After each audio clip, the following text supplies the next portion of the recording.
It's Game Boy World, and this is a twofer.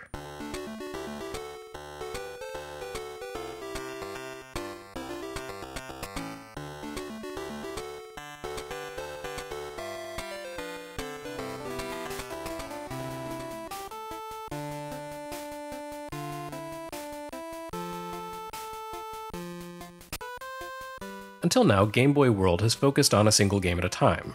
But in February of 1990, two spiritually related games by completely different developers and publishers debuted one after the other in Japan. Othello, developed by Kawada, and Taikyoku Renju, produced by Towa Chiki, were two of the only three games released for Game Boy in February of 1990. Both are based on board games. And not just any board games, but specifically Reversi and Gomoku Renju, two adaptations of board games tracing their origins back to the classic Japanese strategy game Go.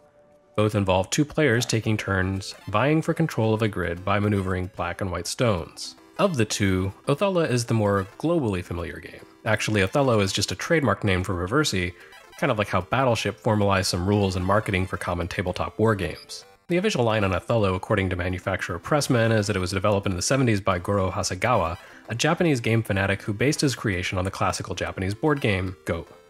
But Othello closely resembles Reversi, which dates back to the 19th century, and whose origins were hotly contested by its two purported creators.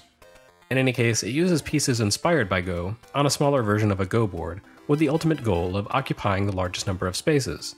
Othello's premise is fairly simple, though the game can pose quite a challenge, especially against an expert player, which is pretty much the game's tagline, a moment to learn, a lifetime to master.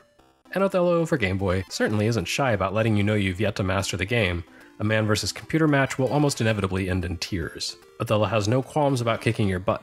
It will always pick the best possible move almost instantly. Granted, the CPU isn't exactly deep blue, but then again, this isn't exactly chess. Othello consists of turn-by-turn play in which players lay down colored stones in a quest of domination. The basic rule is that everything works according to lines, either vertical, horizontal, or diagonal, and lines determine where you're allowed to place a piece. You can only place a piece adjacent to an opponent's piece, and only if it lines up on one of those three axes with another of your pieces. Once you put a piece into play, all your opponent's pieces caught between your new addition to the board and whichever pieces it lined up with will become captured and changed to your color. A single piece can connect with all other pieces on all valid axes, so it's possible to create absolutely devastating plays if you line up multiple pieces on a single play. Any space occupied by your opponent that becomes caught between your pieces switches color. It's possible for massive swaths of the board to change hand in a single turn. It's also difficult to turn the tide if you let your opponent dominate the edges of the board and lock you down. Thankfully, Othello features multiplayer options, including past-the-system multiplayer, so you can go up against other humans who are bound to be less expert players than the CPU. Other than that, Othello doesn't really offer much in the way of options. You can set the computer against itself, turn on and off audio cues, and that's really about it. It's hardly an amazing rendition of the board game, but it's faithful and fast-paced.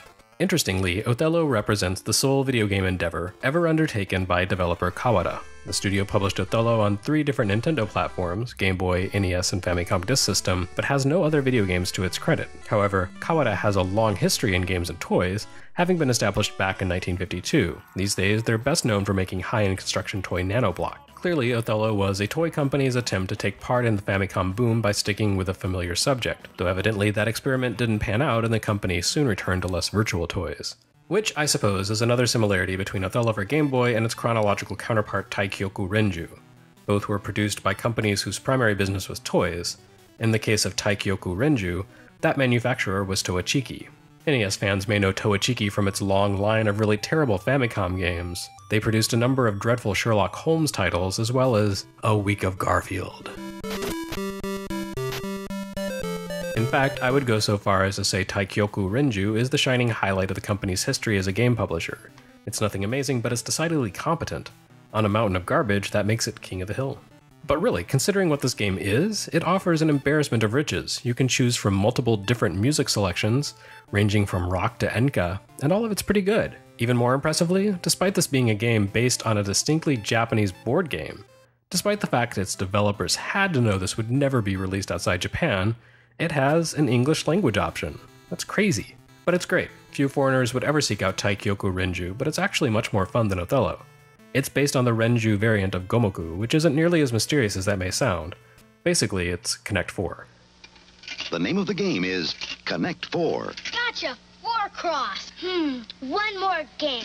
Except you're connecting 5. Also, in order to balance the playfield, Gomoku Renju uses asymmetric rules that handicap the black player, who otherwise would have an advantage due to moving first. While these extra limitations can be a little confusing, the game plays really well on Game Boy. It's simple but challenging, and yes, as seems to be forever the case, the CPU will absolutely demolish you if you don't know what you're doing. I'm not sure what cosmic event caused two such similar games to debut back-to-back on Game Boy, but they're pretty decent additions to the platform. Of course, neither actually made their way to the US, nope, not even Othello, which Nintendo published as a first-party title, but only in Europe. But that's okay, Othello is the weaker of the two games anyway. Not that either are in any danger of making it into the Hall of Fame, but Taikyoku Renju at least is entertaining, and it's an opportunity to learn about classic Japanese board games. For a few bucks, it's definitely worth checking out. For more teeny tiny board games, keep reading GameBoyWorld.com, and please consider supporting this project on Patreon, or by picking up the book.